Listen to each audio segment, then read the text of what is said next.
جس طرح ہم بتاتے ہیں کہ کس طریقے سے انٹرنیشنلی ہمارے بہت سارے زبردست شخصیات ایسی ہیں جو نام پاکستان کا بنا رہی ہیں اور پاکستان کا نام اونچا کر رہی ہیں، ایسے میں چین کے یونان یونیورسٹی آف میڈیسن میں ایک نئے تحقیقاتی مرکز کا افتتاح کیا گیا ہے، جسے پاکستان کے سائنسدان پروفیسر ڈاکٹر اقبال چودھری کے نام سے منسوب کیا گیا ہے۔ تو بڑا اعزاز ہے پاکستان کے لیے، اور ان کی مختلف سائنسی کوششیں ہیں۔ پاک چین سائنسدانوں کے درمیان جو تحقیقی مراکز ہیں اس کا قیام کا جو یہ ایک طریقے سے کہتے ہیں نا، یہ اعتراف جو ہے یہ ان کی کاوشوں کا اعتراف ہے، اور جدید تحقیقاتی مرکز 13,000 مربع فٹ پر مشتمل ہے، جہاں 17 مستقل محققین کام کریں گے۔ دیٹ از ویری گڈ، اور پاکستان اور چین کے درمیان سائنسی تعاون کو فروغ دینے کے لیے اپنا کردار ادا کریں گے۔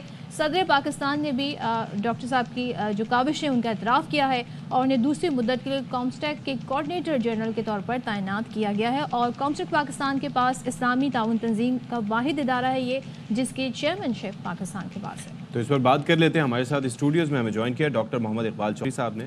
بہت شکریہ چودھری صاحب، اور ہمارے لیے بھی بڑے اعزاز کی بات ہے اور کہ آپ کے لیے ماشاءاللہ ایک نئے تحقیقاتی مرکز اور آپ کے نام سے منسوب کیا جانا، تو یہ کس طرح کی تحقیقات ہیں اور یہ جرنی آپ کی کیسے رہی کہ اتنا بڑا اعزاز آپ کو ملا؟ الحمدللہ، بہت بہت شکریہ آپ نے مجھے مدعو کیا۔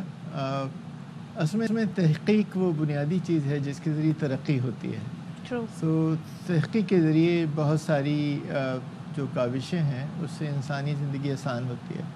جو ایک بہت اہم شعبہ ہے وہ ہیلتھ کا ہے، صحت کا شعبہ۔ اس میں آپ دیکھتے ہیں کہ جو روایتی طریقہ علاج ہیں ان کو استعمال کیا جانا بہت ضروری ہے، کیونکہ ان کو ایک فلی انٹیگریٹڈ سسٹم کا حصہ بنا کے اور انہیں آپ سائنٹیفکلی ڈیولپ کر کے انسانی صحت کی پہ کنٹریبیوٹ کر سکتے ہیں۔ تو جو تحقیق اس ادارے میں ہوگی، بنیادی طور پہ اس کا جو آبجیکٹیو ہے وہ یہ ہے کہ جو چین اور پاکستان کی ٹریڈیشنل سسٹم آف میڈیسن ہے ان کو جدید خطوط پہ استوار کیا جائے، اس کو سائنس اور ٹیکنالوجی کے ذریعے ڈیولپ کیا جائے، اور اس کو پھر پوری طرح انٹیگریٹ کیا جائے ہیلتھ کیئر سسٹم میں، تاکہ جب کسی کو کوئی بیماری ہو تو وہ اس کو ایکسیس ہو تمام قسم کی طریقہ علاج کا۔ اور الحمدللہ چین کے ساتھ جو میرا تعلق ہے وہ تقریباً کوئی 25 سالوں پہ محیط ہے۔ میں نے چین کے بہت سارے اداروں میں کام کیا، چین کے بہت سارے اعزازات مجھے ملے، جس میں چائنا کا جو سب سے بڑا اعزاز انٹرنیشنل فرینڈشپ ایوارڈ کہلاتا ہے، جو پرائم منسٹر آف چائنا دیتے ہیں، وہ بھی اس میں شامل ہے۔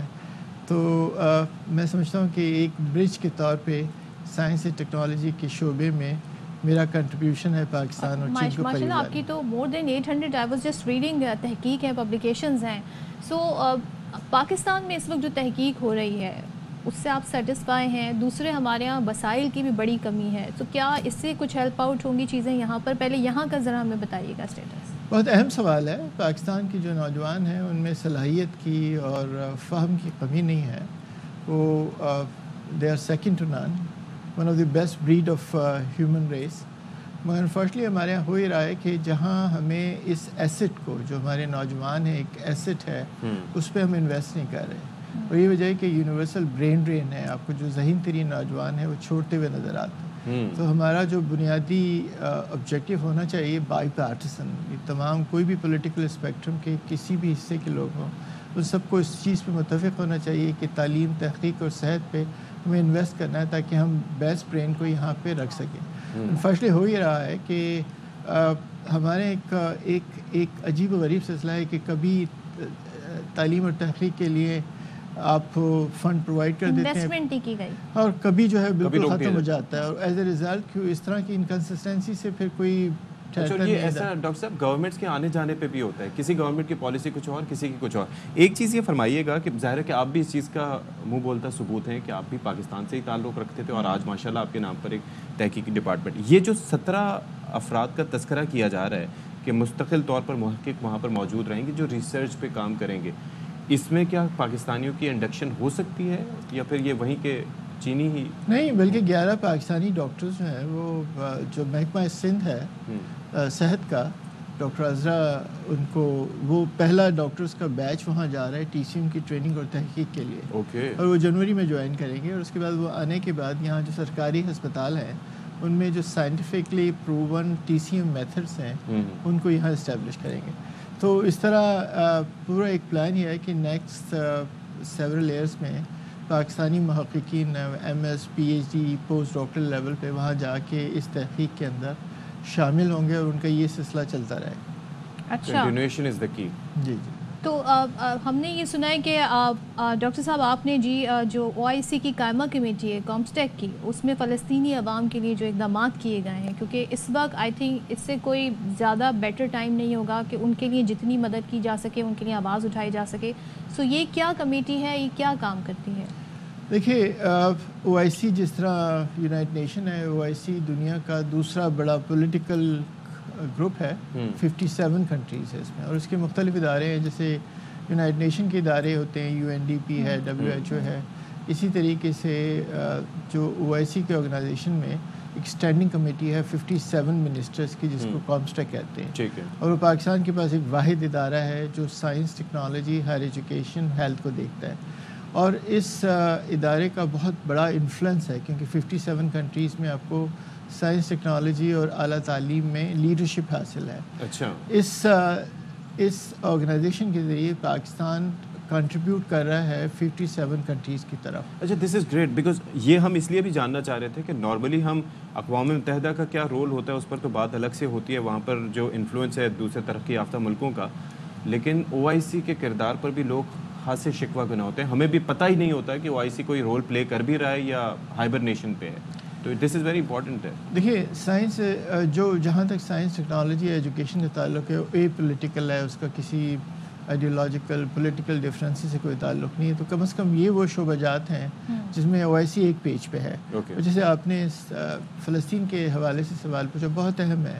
اس وقت فلسطین میں ایجوکیشن جینوسائڈ بھی جاری ہے. جس طرح انسانوں کو بلا تفریق مارا جا رہا ہے, اسی طرح 70% سے زیادہ ان کے تعلیمی ادارے ختم کر دیے گئے. اور جو مقبوضہ فوج ہے اس کا ارادہ یہ ہے کہ ان کو تعلیمی طور پہ اس طرح ختم کر دیا جائے کہ جب انہیں آزادی بھی ملے تو اس وقت یہ خود سے بالکل محکوم رہے. تو اب ہمارا فرض ہے, اور خاص طور پہ پاکستان کو لیڈرشپ لینا ہے, کیونکہ پاکستان کے پاس بہت اچھے انسٹیٹیوشن ہیں. تو 5000 فیلوشپس اناؤنس کی ہیں, جس میں زیادہ تر پاکستان میں ہیں اور پھر 10 اور اسلامی ممالک میں ہیں. یہ OIC کی تاریخ میں اس سے بڑا کوئی اقدام نہیں اٹھایا گیا فلسطین کے لیے. پلیٹ فارم سے تو پھر اور بھی کنٹریز جو ہیں OIC کے اس پلیٹ فارم سے فار ایجوکیشن وہ بھی کنٹریبیوٹ کر سکتے ہیں اپنے ملک میں, اپنے ایجوکیشن انسٹیٹیوٹ میں ان کو باقاعدہ طور پہ انڈکٹ کر سکتے ہیں. بالکل, پاکستان کے علاوہ 9 اور کنٹریز ہیں جن میں Iran, Turkey, Indonesia, Malaysia, even Russia, کیونکہ رشیا بھی آبزرور اسٹیٹ ہے. تو یہ تمام ممالک نے مل کے کامسٹیک کو مینڈیٹ دیا ہے کہ 5000 فیلوشپس ہیں جو فلسطینی نوجوانوں کو فرام بیچلر سے لے کے PhD. ابھی میں نے ریسنٹلی بھی یہ دیکھا تھا کہ فلسطینین اسٹوڈنٹس, میڈیکل اسٹوڈنٹس یہاں پر پاکستان آئے تھے, اور میں صرف ایک اس کی ستم ظریفی کی بات کر رہا تھا کہ آج سے پہلے تک اگر آپ گلوبل رینکنگ میں لائف ایکسپیکٹنسی دیکھیں تو ان کی ریشو ان 10 ممالک میں آتی ہے جہاں لائف ایکسپیکٹنسی فلسطینیز کی زیادہ رہی ہے. یعنی کہ آؤٹ آف 1000 3.5 کا وہاں پر ریشو رہا ہے, اور اب جو جینوسائڈ ہو رہا ہے اس کے بعد ایوری تھنگ ول چینج. تو اس کے اندر اچھا, یہ اس کامنٹ کے بعد میں یہ جاننا چاہوں گا کہ باقی فردر آپ کیا سمجھتے ہیں کہ پاکستان اور چین کے درمیان اس شعبے میں مزید کس اعتبار سے تعاون ہو سکتا ہے؟ آپ کے اس حوالے سے کیا ریکمنڈیشن ہے؟ سندھ کے حوالے سے تو آپ نے بتا دیا کہ یہاں سے جائیں گے, باقی پورے ملک میں کیا ہو رہا ہے اس حوالے سے؟ دیکھیں, چین میں جو ترقی ہے وہ انسانی تاریخ میں اس کی کوئی مثال نہیں ملتی, اور وہ ہر شعبے میں ہے. سائنس اینڈ ٹیکنالوجی میں بھی ہے, پولیٹیکل انفراسٹرکچر, ہر لحاظ سے انہوں نے ترقی کیا. پاکستان نے چین کے ساتھ جو پاکستان کی دوستی ہے وہ ایسٹ ہے, اور پاکستان نے بہت ساری شعبہ جات میں دفاعی ہیں اور دوسرے شعبہ جات میں چین سے بہت سارے پروجیکٹس کا کمپلیٹ کیے. سائنس اینڈ ٹیکنالوجی ایک ایسا شعبہ ہے جس میں ایک ویکیوم ہے, اور جس کو ضروری ہے کہ ہم سائنس اینڈ ٹیکنالوجی میں چینی جو تجربات ہیں, ان کی کامیابیاں ہیں, ان سے فائدہ اٹھائیں. تو بہت سارے پروجیکٹس وقت شروع ہو رہے ہیں. اس وقت بھی چائنا میں جو غیر ملکی طالب علم کا تقریباً 70% پاکستانی ہے.